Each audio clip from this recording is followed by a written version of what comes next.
श्री वसु विद्या परिवार प्रस्तुत करते हैं समय सार वाचना। समय सार पढ़ ले जो कोई, ताहि तनाव कभी नहीं होई।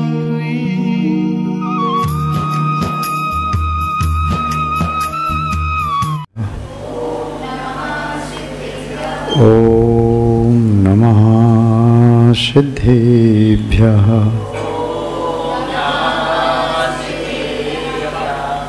जय बोलिए त्रिकालवर्ती त्रैलोक पूज्य विश्वाराध्य पंच परमेष्ठी भगवान की, अनंतानंत सिद्ध परमेष्ठी भगवान की, वर्तमान जिन शासन नायक श्री वर्धमान महावीर भगवान की, परम पूज्य आचार्य भगवान श्री कुंद कुंद स्वामी मुनि महाराज की, परम पूज्य चारित्र चक्रवर्ती आचार्य भगवान श्री शांति सागर जी मुनि महाराज की, परम पूज्य सिद्धांत चक्रवर्ती आचार्य भगवान गुरुदेव श्री विद्यानंद जी मुनि महाराज की, श्रीमत जैन धर्म की,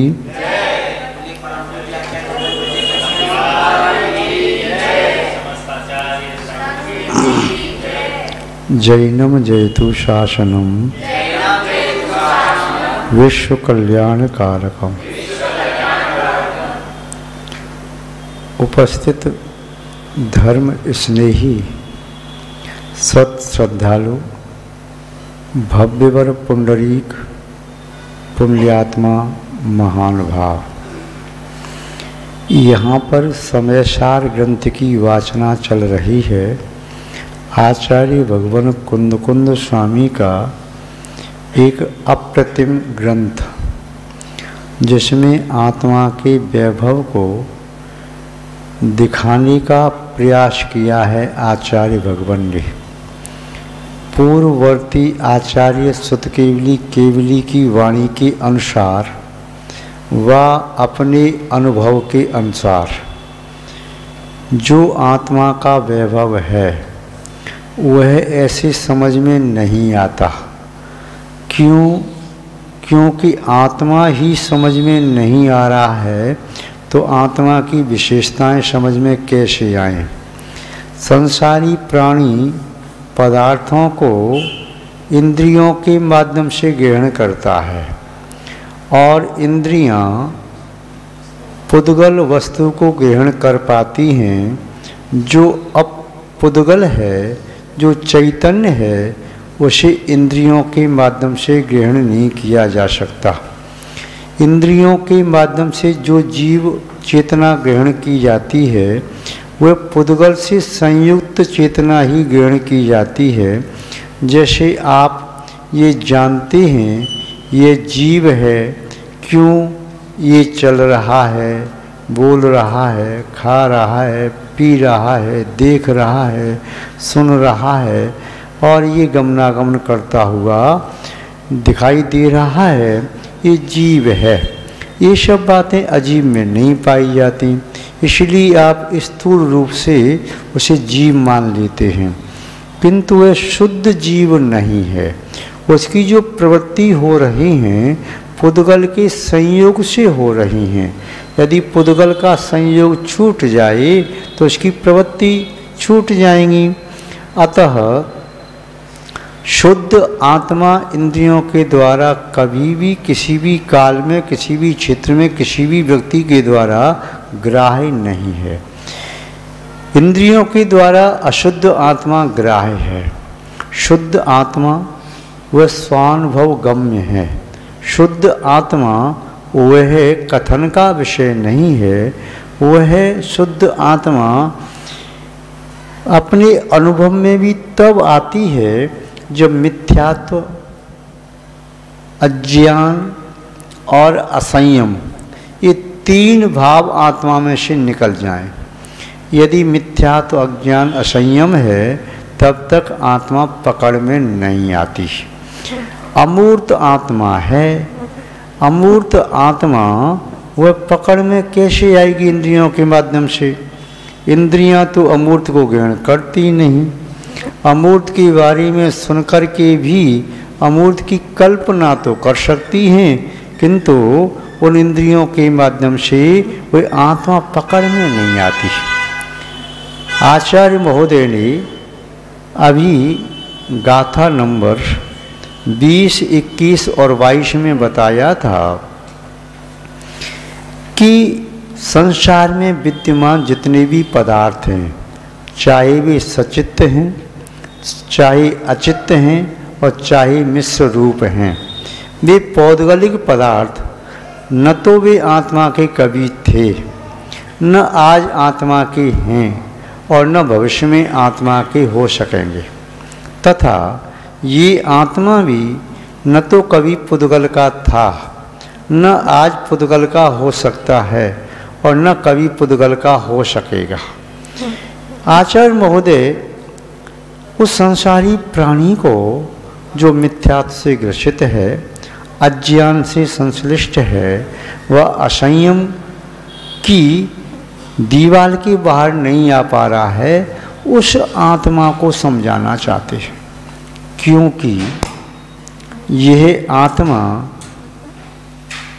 अज्ञानी, असंयमी, मिथ्या दृष्टि के द्वारा केवल यह श्रवण का विषय है।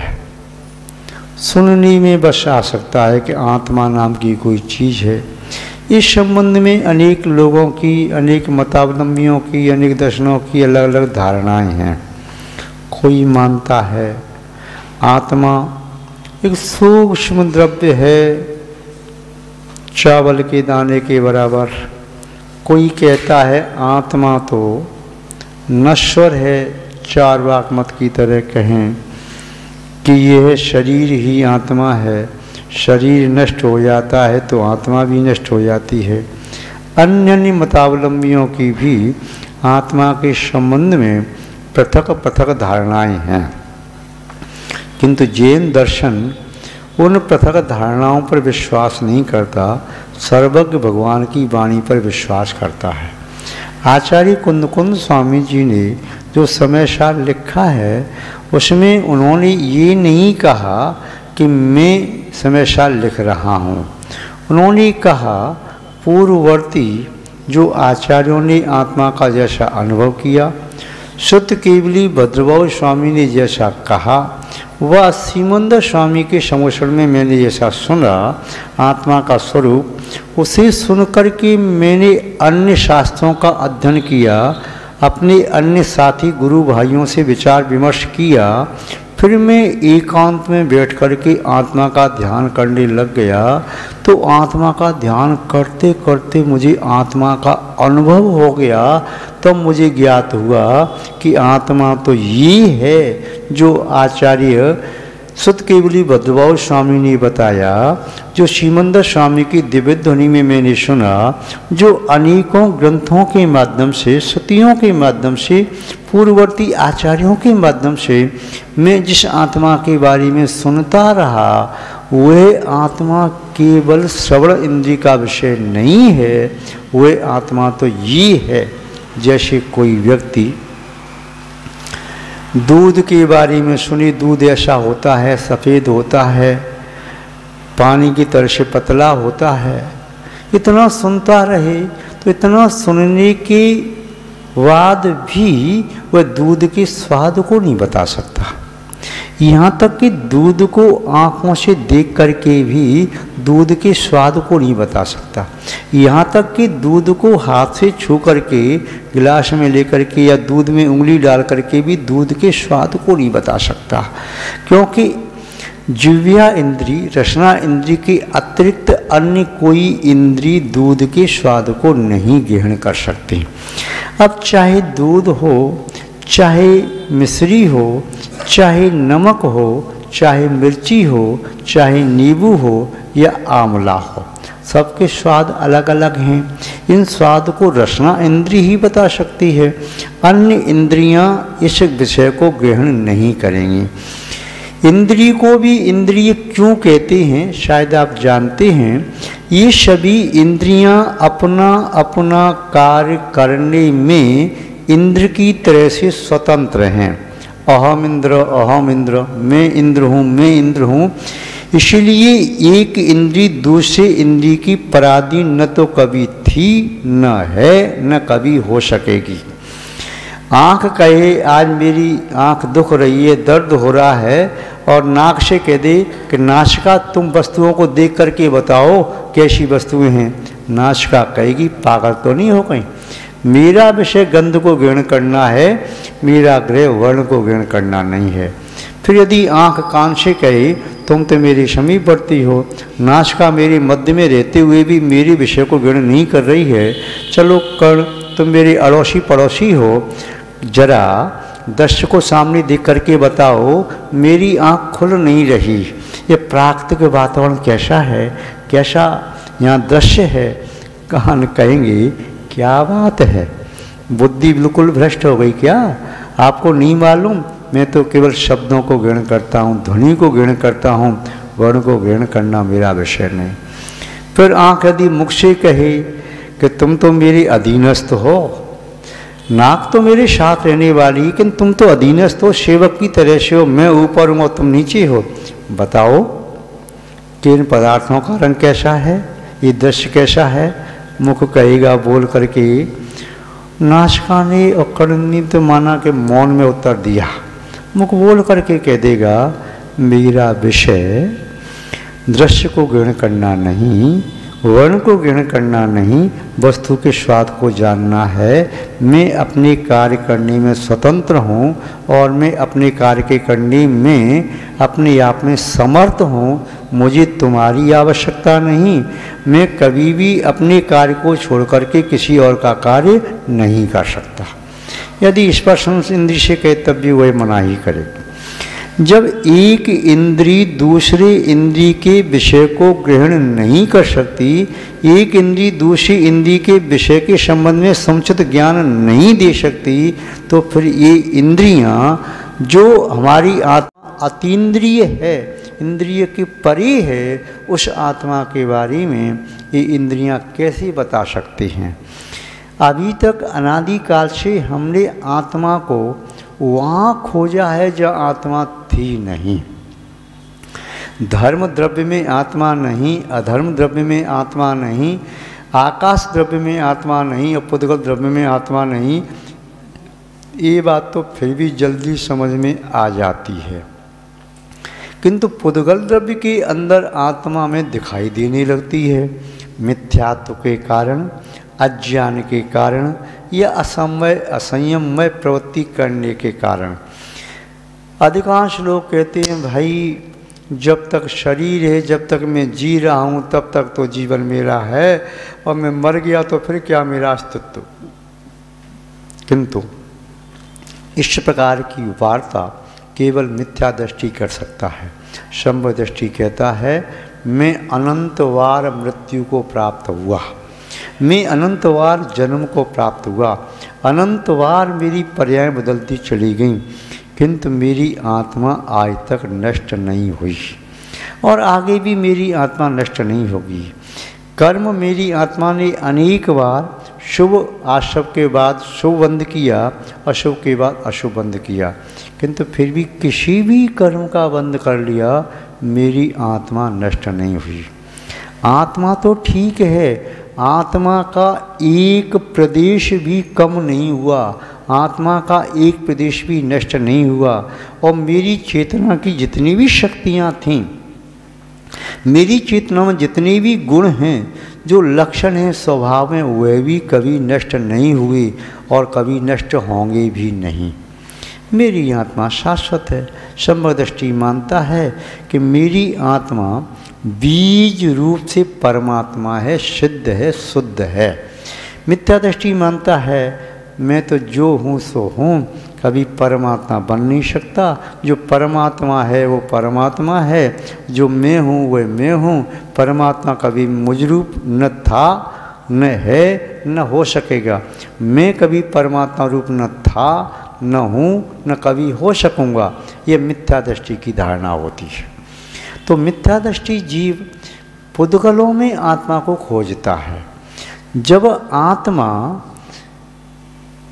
आत्मा में नहीं मिल रही मिथ्या दृष्टि को, क्योंकि उसने आत्मा केवल इस आत्मा को नहीं माना, उसने तो शरीर को भी आत्मा मान लिया। देह जीव को एक गिने बहिरात्म तत्व मुदा है, वह शरीर को ही आत्मा मान रहा है, देह और जीव को अलग अलग नहीं मान रहा। इसलिए कहता जरूर है कि मैं अपनी आत्मा को आत्मा में खोज रहा हूँ, किंतु वह आत्मा में नहीं खोजता, शरीर में खोजता है। आत्मा तक तो उसकी पहुँच ही नहीं है। जैसे कोई व्यक्ति इस गुरुग्राम के बाहर चक्कर लगाता रहे, बाहर की बाउंड्री पर, और गुरुग्राम के अंदर विद्यमान ये जिनालय, पाषाण जिनालय यहाँ पर है, उसे कैसे मिलेगा? चाहे समीप से लौट करके निकल जाए, चक्कर लगाता रहेगा, किंतु गुरुग्राम के जैन मंदिर तक नहीं आ पाएगा।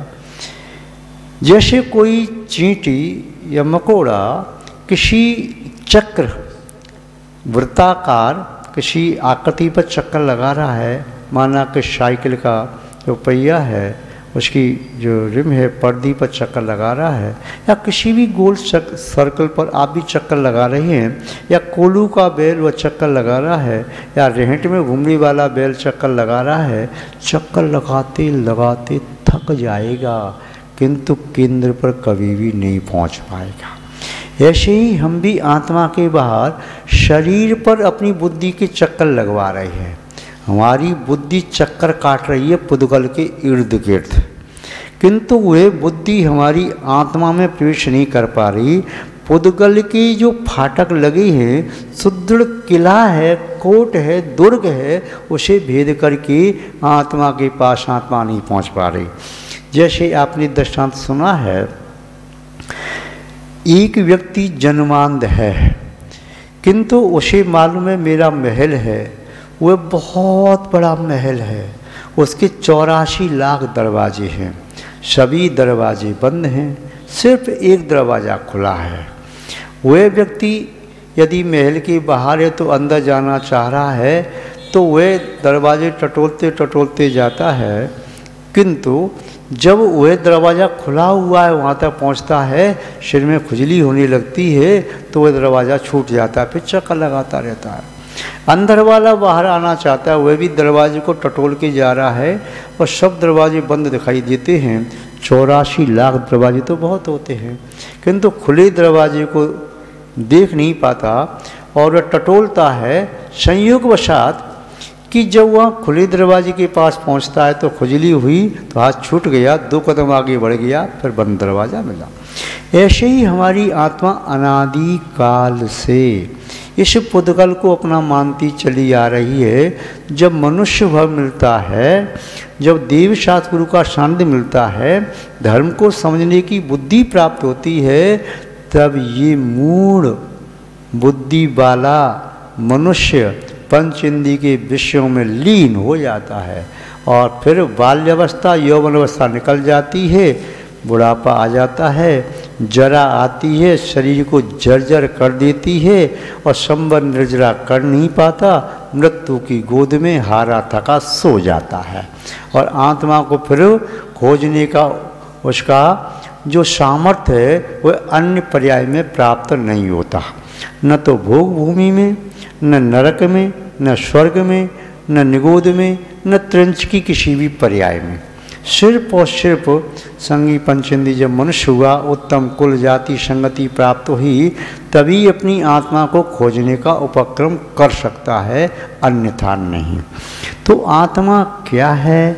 तो आत्मा तो एक अचेतन से पृथक यानी चेतन द्रव्य है, अमूर्त द्रव्य है, शाश्वत द्रव्य है, किंतु वह जब तक मिथ्यात्व के किले की दीवार को न तोड़े, जब तक वह जेल के दरवाजे न खुले हों, अज्ञान की जेल में बंद हो और असंयम के जाल में जकड़ा हुआ हो, तो कैसे बाहर के आकाश का वह अनुभव कर सकता है? ऐसे ही आत्मा का अनुभव वह मिथ्या दृष्टि अज्ञानी असंयमी नहीं कर सकता। आचार्य भगवान कुंदकुंद स्वामी जी ने 20वीं, 21वीं, 22वीं गाथा में ये बताया था, सचित्त, अचित्त और मिश्र ये द्रव्य मेरी आत्मा से जो पृथक हैं वे मेरे कभी नहीं थे। चाहे मैं किसी के साथ राग करता रहा, जिनको माता पिता समझा, पत्नी पुत्र या स्त्री बना तो पति या इष्ट मित्र, वे चेतन द्रव्य थे पर मेरे नहीं थे, मैं अपना मानता रहा। अचेतन भवन, चाहे मकान है, राजमहल है, झोंपड़ी कुटी है, चाहे सामान्य घर है, वस्त्र हैं, आभूषण हैं, वाहन हैं और भौतिक सामग्री जितनी भी है, भोगोपभोग की सामग्री, वो सबको अपना मानता रहा, किंतु वह मेरी नहीं थी। मिश्र कहिए तो मैं राजा बना, पूरा राष्ट्र, पूरी प्रजा, पूरा नगर अपना मानता रहा, किंतु वह भी मेरा नहीं था। आज भी ये सब चीज़ें मेरी नहीं हैं। यदि मैं इन वस्तुओं को अपनी मान रहा हूँ तो मैं मिथ्यादृष्टि हूँ। जो मेरी आत्मा से पृथक शरीर भी है तो वह भी मेरा नहीं है। आत्मा के साथ अनादि काल से बंध को प्राप्त होने वाली कारमान वर्णनाएं भी मेरी नहीं हैं। मेरी आत्मा के साथ अनादि काल से लगे हुए वह तेजस और कारमान शरीर भी मेरा नहीं है। औदारिक व्यक्तिक आरक शरीर भी मेरा नहीं है। इस प्रकार आत्मा के संबंध में वह मोही व्यक्ति, अज्ञानी व्यक्ति, मिथ्यादृष्टि जीव, वह आत्मा को खोजने का जो मार्ग है उस मार्ग को ही प्राप्त नहीं कर पा रहा है। जब मार्ग को प्राप्त नहीं कर पा रहा है तो मंजिल तक कैसे पहुंचेगा? जिसे सम्यक मार्ग की प्राप्ति हो गई है वह तो मंजिल तक पहुंचने में समर्थ हो जाएगा, किंतु जिसे सम्यक मार्ग की प्राप्ति ही नहीं हुई तो मंजिल तक कैसे पहुंचेगा? आत्मा को खोजने का सम्यक मार्ग है सम्यक दर्शन, सम्यक ज्ञान और सम्यक चारित्र। इन तीनों की एकता के बिना आत्मा की खोज संभव नहीं है। ऐसे ही आप कोई व्यक्ति कहीं भी चल रहा है, किसी भी मार्ग में जाना चाहता है शिखर जी, और उल्टे रास्ते पर चल रहा है, शिखर जी कैसे पहुंचेगा?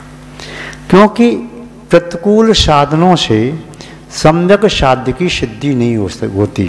विपरीत मार्ग से वह अनुकूल या सम्यक लक्ष्य की प्राप्ति नहीं होती।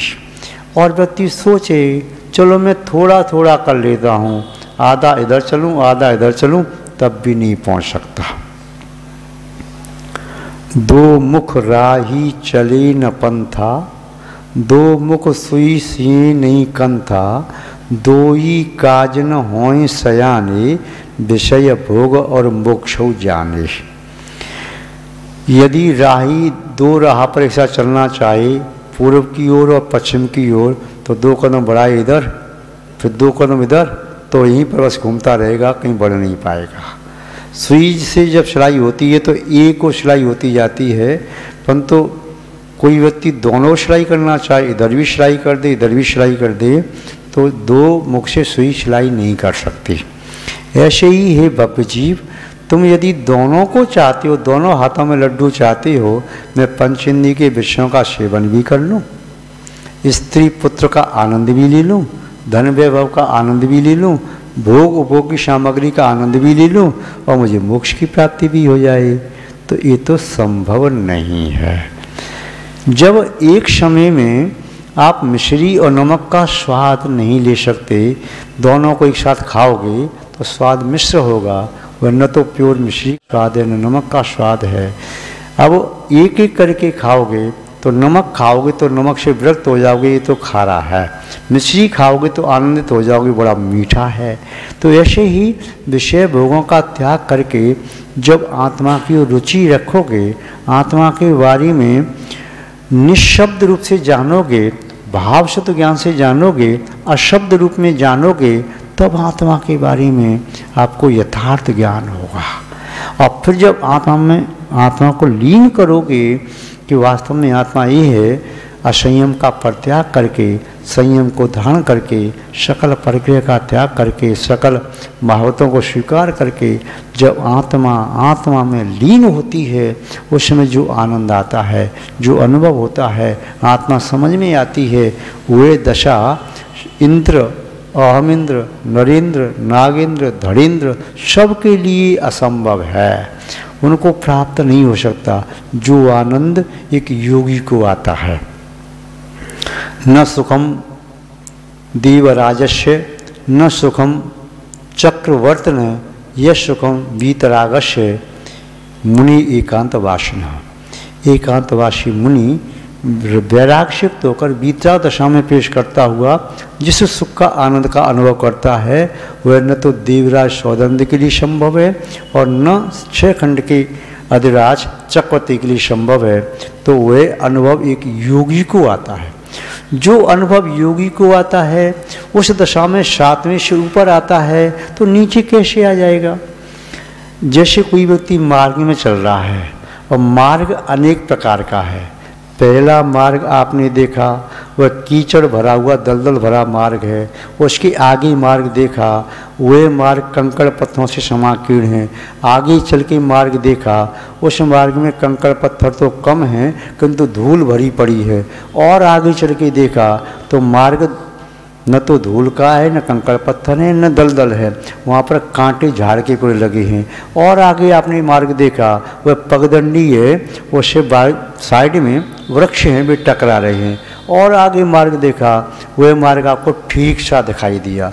और उसके आगे जब आपने मार्ग देखा, वह आपको राजमार्ग दिखाई दिया 7वें स्थान पर। पहले गुणस्थान का मार्ग है, वह ऐसा है दलदल कीचड़ से भरा हुआ मार्ग है। एक पैर रखो तो दूसरे पैर को उठा नहीं पाओ, उठाओ तो और ज़्यादा फंसता चला जाए पहला पैर। तो दूसरे गुणस्थान का मार्ग है, वह मार्ग माना कि कंकड़ पत्थर से समाकीर्ण है, पैर लहूलुहान हो रहे हैं। अगला मार्ग है माना कि धूल से भरा हुआ, फिर अगला मार्ग। तो ऐसी गुणस्थान की बात है। पहले मार्ग में उस राजमार्ग की अनुभूति नहीं हो सकती।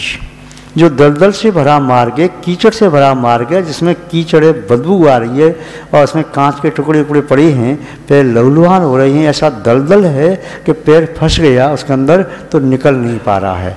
अब कोई व्यक्ति के इस दलदल में चलते हुए उस राजमार्ग की अनुभूति करो, संभव नहीं।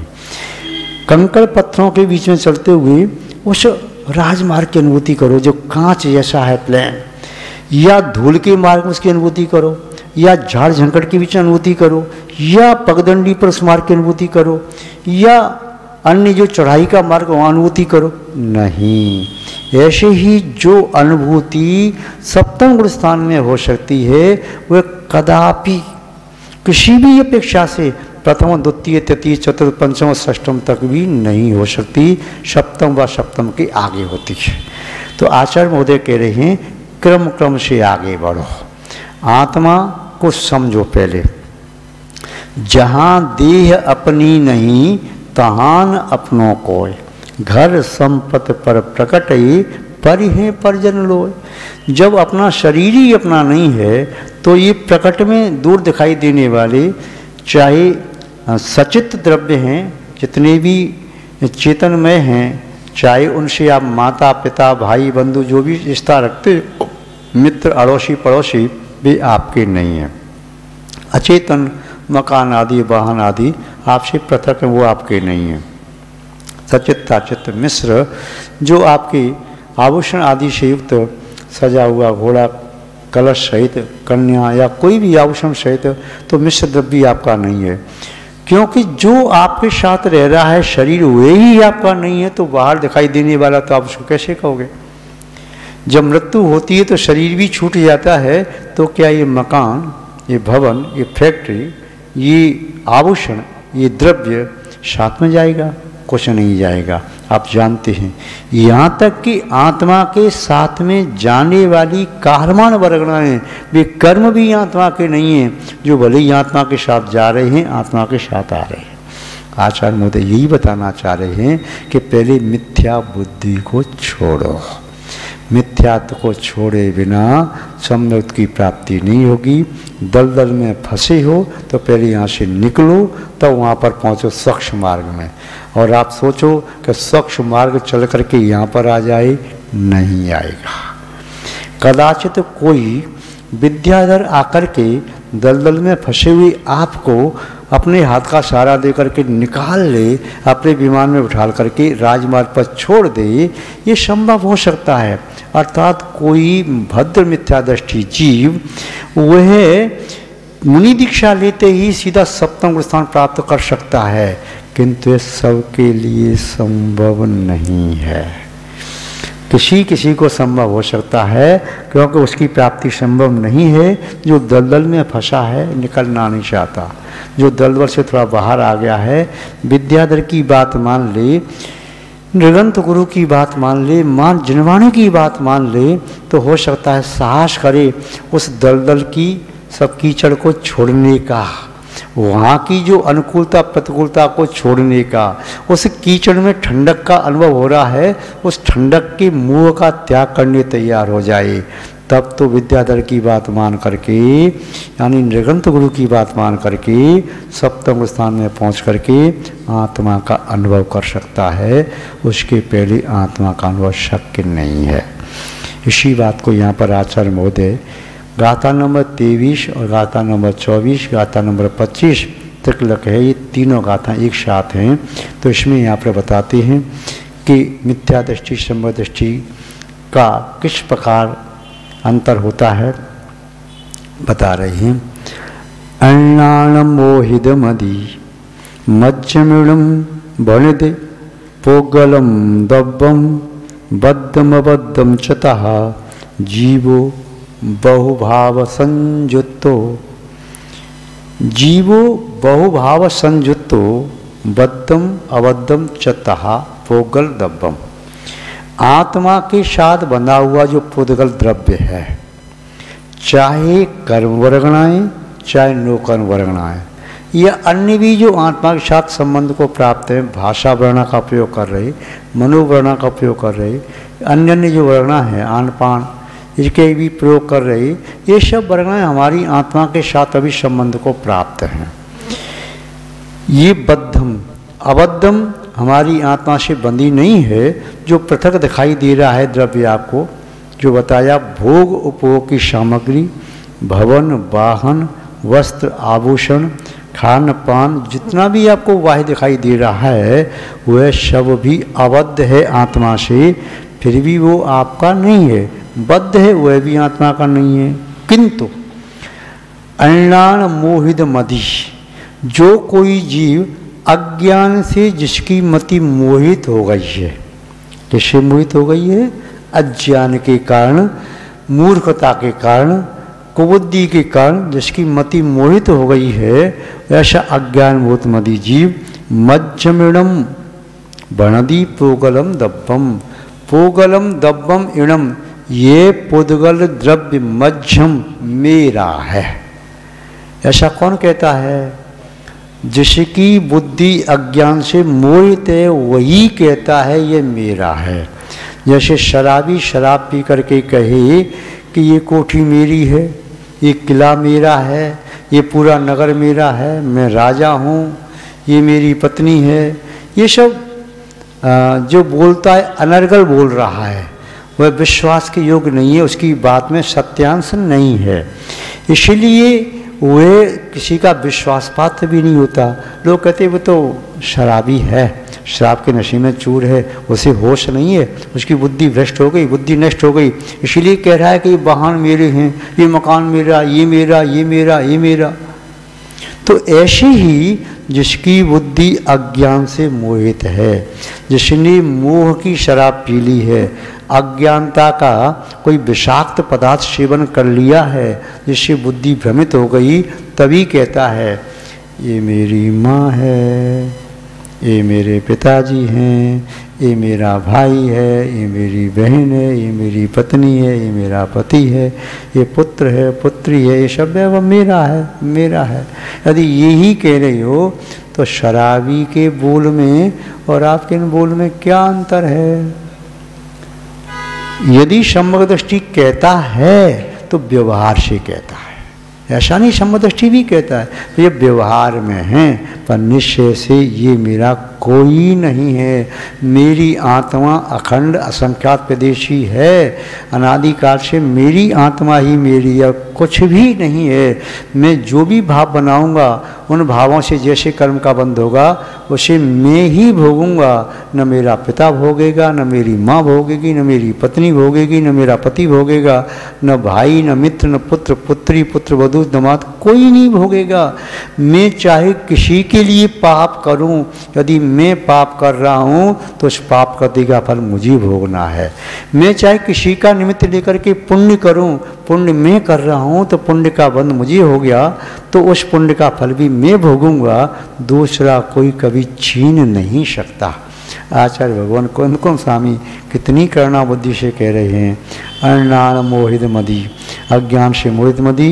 यह जीव क्या कहता है, मध्यम मिड़म मेरा है क्या, पोगलम दब्बम, यह समस्त पुद्गल का दब्ब मेरा, ये सब मेरा है। बड़े बड़े सम्राट राजा हुए वो भी कहते थे, किंतु वो उसको साथ में ले गए क्या। कहाँ गए चक्री जिन जीता भरत खंड सारा, कहाँ गए वे राम और लक्ष्मण जिन रावण मारा, कहाँ कृष्ण रुक्मिणी सत्यभामा और संपत सगरी, कहाँ गए वे रंग महल और सोरण की नगरी। नहीं रहे वे लोभी कौरव जूझ मरे रण में, गई राज तज पांडव बन को अग्नि लगी तन में। उसी भम में इतना पुण्य का फल भोग रही, उसी भम में मुनि अवस्था में लोहे के आभूषण अग्नि में तपाए हुए पहनाए जा रहे हैं। वही श्री कृष्ण द्वारकाधीश, मृत्यु हुई जगत कुमार के बाण से, जंगल में पानी तक न मिला। क्या इस संसार में हमारा क्या है जिसके कारण हम मोह कर रहे हैं, राग द्वेष कर रहे हैं, बैर बांध रहे हैं, एक दूसरे के प्रति ईर्ष्या कर रहे हैं, मेरी वस्तु छीन ली, इसने मेरा ऐसा कर लिया, वैसा कर लिया। इन सब परिणामों को छोड़ो, अपनी आत्मा के प्रति गमन करो। असंयम का सेवन करते करते खूब खाया, खूब पिया, अवश्य का सेवन किया, रात में खाया, दिन में खाया, क्या क्या नहीं खाया पिया, किंतु ये सब हमारा कुछ भी नहीं है। हमारी आत्मा 10 प्राणों से जी रही है, शरीर जीवन 10 प्राणों से चल रहा है। अन्न नाम का कोई प्राण नहीं है, जमीकंद नाम का कोई प्राण नहीं है, उसके बिना मर जाएगा। कोई जल नाम का प्राण नहीं, उसके बिना जीव मर जाएगा, ऐसा नहीं है। 5 इंद्रिय प्राण, 3 बल प्राण, आयु और स्वाक्षश्वास, ये तो 10 प्राण हैं। और आयु प्राण यदि कट गया तो 9 प्राण से बचा नहीं पाते। तो फिर भी व्यक्ति इतना आसक्त, अभक्ष के सेवन करने में आसक्त, असमय में पदार्थों का सेवन करने में आसक्त, पर वस्तु के सेवन करने में आसक्त, तो इसकी ये मोहित मति है। आचार्य कुंद स्वामी कह रहे वह अज्ञान से मोहित हो गया है, दोष उसका नहीं है, दोष अज्ञान का है। जैसे जल का स्वभाव तो शीतल है, किंतु वह अग्नि के संपर्क में आता है तो गर्म हो जाता है। दोष जल का नहीं है, वह अग्नि का संपर्क उसने किया, यही दोष है। ऐसे ही दोष हमारी मोहित बुद्धि का है, पदार्थ का नहीं है। हम मोहित हो जाते हैं तो संसार के पदार्थ हमें अपने लगते हैं, है नहीं। कैसे? दर्पण में मुख हो, संसार में सुख हो, है नहीं, दिखता है। दर्पण में आपका चेहरा है क्या? है नहीं है, पर देखोगे तो दिखेगा ना। जब है नहीं तब भी दिखता है। आपका चेहरा तो आपके चेहरे के पास है, यहाँ है, वहाँ कहाँ से पहुँच गया, पर जब देखोगे तो दिखता है। ऐसे ही संसार में सुख है नहीं, दिखता है। किसको? अज्ञानी को, मोही जीव को। ज्ञानी व्यक्ति कहता है संसार में सुख कहाँ, पागल हो गए क्या? सुख तो अपनी आत्मा में, सुख तो हमारी आत्मा का स्वभाव है, गुण है, आत्मा में मिलेगा, बाहर कैसे मिल जाएगा? किसी दूसरे की आत्मा में मेरी आत्मा का सुख नहीं है, किसी दूसरे द्रव्य में मेरी आत्मा का सुख नहीं है। मेरी आत्मा का सुख तो मेरी आत्मा में है और कहीं नहीं है, न कहीं था न कहीं होगा। आप पढ़ते ना, दाम बिना निर्धन दुखी, तृष्णा बस धनवान, कहूँ न सुख संसार में, कबहू न सुख संसार में, सब जग देखो छान। संसार के एक एक परमाणु को, आकाश के एक एक प्रदेश पर हमारी आत्मा ने अनंत बार जन्मग्रहण किया है, अनंत बार किया है, फिर भी उस आकाश के एक भी प्रदेश पर सुख नहीं मिला आत्मा का, और किसी भी काल में नहीं मिला। अनंत उत्सपनी अवसपनी निकल गई, किंतु हमें किसी काल में सुख नहीं मिला। मिलता कैसे? यदि होता तो मिलता, जब वहाँ है ही नहीं तो कहाँ से मिलेगा। तो आचार्य महोदय ने कहा, अज्ञान से मोहित मति वाला वह जीव बद्ध पदार्थ को अपनी आत्मा से बद्ध और अबद्ध दोनों पदार्थों को अपना मानता है। ये अज्ञानी व्यक्ति की प्रवृत्ति होती है। यदि ऐसी प्रवृत्ति जिस किसी जीव की हो रही है तो समझना चाहिए वह अज्ञानी है, मिथ्या दृष्टि है। आचार्य महोदय इसी बात को पुष्ट करने के लिए कहते हैं, शब वर्णुनान दिट्ठो जीवो उपयोग लक्षणो ऋचम कैशो पोगल दब्बी भूदोजम बरस मध्यमिडम। क्या बात कह दी आचार्य महोदय ने। सब वर्णुनान दिट्ठो, सर्वज्ञ भगवान के ज्ञान में ये दृष्ट है। सर्वज्ञ भगवान से जानते हैं, केवली भगवान जानते हैं। क्या जानते देखते हैं? जीवो उपयोग लक्षणों ऋचम, जीव तो नित्य उपयोग लक्षण वाला है। ज्ञानोपयोग और दर्शनोपयोग ये दो चेतना है, उपयोग लक्षण से युक्त जीव है। ये जीव पुद्गल द्रव्यमय नहीं है, यह जीव अन्य द्रव्यमय नहीं है, यह तो चैतन्यमय है। सब वर्णु नाना दिट्ठो जीवो उपयोग लक्षणों निचम कैसो पोगल दब्बी, के माने कैसे, सो माने वो है, पोगल दब्बी भूतो, वह पुद्गल द्रव्य भूत कैसे हो सकता है।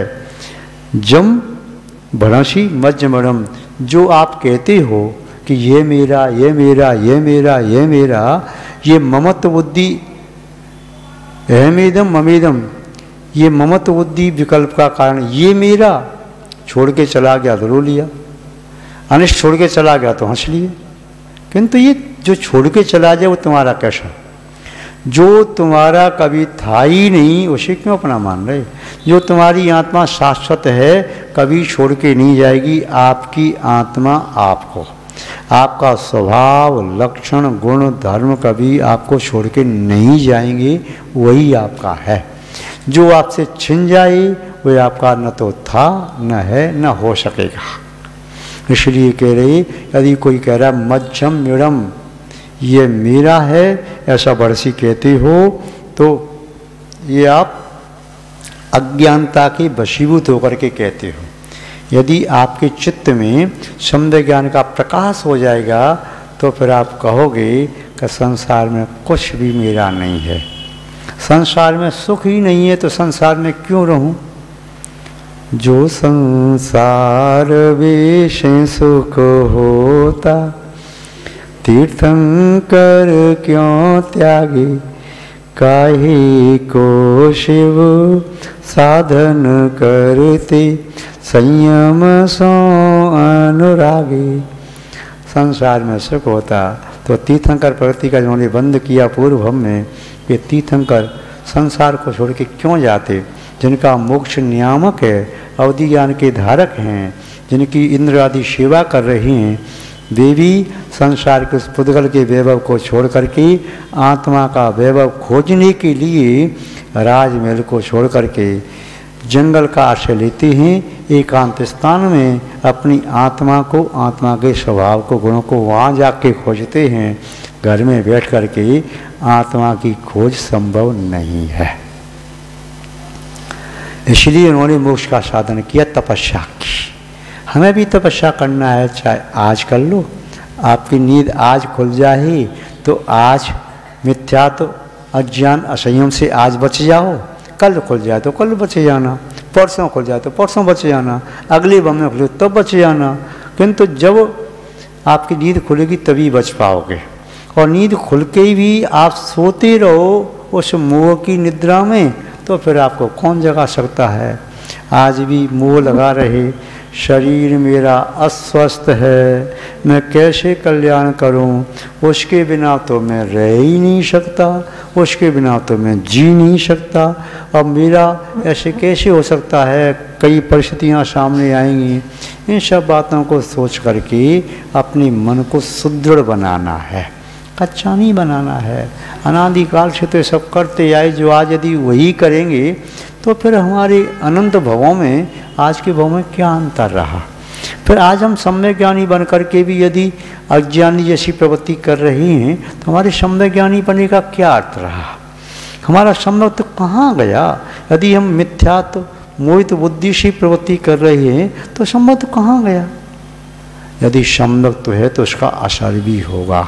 सम्यक ज्ञान है तो प्रवृत्ति में असर भी होगा। कागज के फूलों पर डाला गया इत्र कुछ देर के लिए भ्रमित कर सकता है, किंतु असली फूल नहीं बन सकता। यदि हमारे अंदर वास्तव में सम्यक दर्शन है तो हम अपनी आत्मा को धोखा नहीं देंगे, अपनी आत्मा को ठगेंगे नहीं, अपनी आत्मा के साथ छल कपट नहीं करेंगे, अपनी आत्मा की स्वभाव को, गुण को, धर्म को जानेंगे, समझेंगे। आचार्य कुंदकुंड स्वामी ने कहा, यदि आप कहती हो यह सब पुद्गल द्रव्य मेरा है तो समझो आप अपनी आत्मा के साथ छल कर रहे हो। अरे पुद्गलानंद में मत पड़ो, आत्मानंद का अनुभव करो, निजानंद का अनुभव करो, सर्व प्रकार के आनंद का अनुभव करो, ज्ञान के आनंद का अनुभव करो, संयम के आनंद का अनुभव करो, सम्यक्त के आनंद का अनुभव करो। ये सब आनंद ही आत्मा के स्वभाव हो सकते हैं। पुद्गलानंद आत्मा का स्वभाव न कभी था, न है, न होगा। मिथ्या दृष्टि को इष्ट पदार्थ खाने में आ जाए, माना रसगुल्ला खाने में आ रहे, अरे वाह क्या आनंद आया, क्या स्वादिष्ट है, तो उसके किसका आनंद आया हुआ है? आत्मा का आनंद है क्या? पुद्गल का आनंद है। चाहे रसगुल्ले मिठाई में, चाहे नमकीन में, चाहे किसी भी खाद्य पदार्थ में आया, या देख कर अरे क्या गजब की पिक्चर है, क्या गजब का सीन है, तो किसका आनंद है? ये पुद्गल का आनंद। शब्द सुन करके अरे वाह क्या मधुर वाणी है, क्या कंठ मधुर कंठ से गाना गाया है, किसका आनंद है? पुद्गल का आनंद। इत्र आदि पुष्प सुन करके पुष्पमाला से आहा हा क्या आनंद आ रहा, किसका आनंद है? गंध तो पुद्गल का गुण है, पुद्गल का आनंद है। या गर्मी में एसी रूम में आ गए, चेतना लौट करके आ गई, आनंद आ गया, वो किसका आनंद है? एसी में। बाहर गर्मी थी, एसी मान पुद्गल का आनंद है। यदि बाहर सर्दी है तो अंदर हीटर आपका चल रहा है, उसमें आनंद ले रहे तो पुद्गल का आनंद। ये पंच इंद्रियों के द्वारा जिस आनंद को आप ग्रहण कर रहे हैं वह पुद्गल का आनंद है, वह आत्मा का आनंद नहीं है। आचार्य महोदय कह रहे हैं, जदिशोपोगल दब्बी भूदो जीवागदम इदरम तोषक्का बुत्तुम जी मध्यमिडम पोगलम दब्बम। यदि सोपोगल दब्बी भूदो, यदि ये पुद्गल द्रव्य आत्मा रूप हो जाता, हम पुद्गल के साथ संगति कर रहे, राग कर रहे, पालन कर रहे, पोषण कर रहे, और फिर धीमे धीमे पुद्गल हमारी आत्मा बन जाता, या मेरी आत्मा पुद्गल हो जाती, तब तो आप कह सकते थे पुद्गल का वैभव मेरा है। आत्मा कभी पुद्गल नहीं हो सकती और पुद्गल कभी आत्मा रूप नहीं हो सकता। इसलिए आचार्य महोदय कह रहे हैं, यदि ऐसा हो जाता तो शक्का बुत तुम जे, तो ये कहने के लिए आप शक्य थे कि जी मध्यमणम पोगलम दब्बम, यह सभी पुद्गल का द्रव्य मध्यम मेरा है। किंतु कभी आपको ऐसा विश्वास है कि पुद्गल कभी आपकी आत्मस्वरूप हो जाए? क्या आपको विश्वास है कभी ये पुद्गल आत्मरूप और आत्मा पुद्गल रूप हो जाए? नहीं। सम्यक दृष्टि ऐसा नहीं मानता। सम्यक दृष्टि शरीर के पोषण को आत्मा का पोषण नहीं मानता। सम्यक दृष्टि आत्मा के गुणों का ज्यों ज्यों प्रादुर्भाव होता है, ज्यों ज्यों समृद्धि होती है, तो अपनी आत्मा को पुष्ट मानता है, और आत्मा के गुणों का अवसान होता है, ह्रास होता है, तो अपने आप को कमज़ोर मानता है। शरीर आत्मा नहीं है, आत्मा शरीर रूप नहीं है, अन्य सब पुद्गलें भी आत्मस्वरूप नहीं हैं, और आत्मा कभी भी पुद्गल स्वरूप नहीं है। ये आचार्य भगवान कुंदकुंड स्वामी जी का इन गाथाओं के माध्यम से ये करुणा बुद्धि से निर्देश है, जिसे आत्महितैषियों को स्वीकार करना चाहिए, इसका चिंतन मनन करना चाहिए, अपने वैराग्य को परिपुष्ट करना चाहिए। आज बस इतना ही पर्याप्त है, शेष वार्ता पुनः बाद में कभी करना चाहिए। जय बोलिए श्री शांतनाथ भगवान की, परम पूज्य आचार्य गुरुदेव श्री विद्यानंद जी महाराज की, श्रीमद् जैन धर्म की।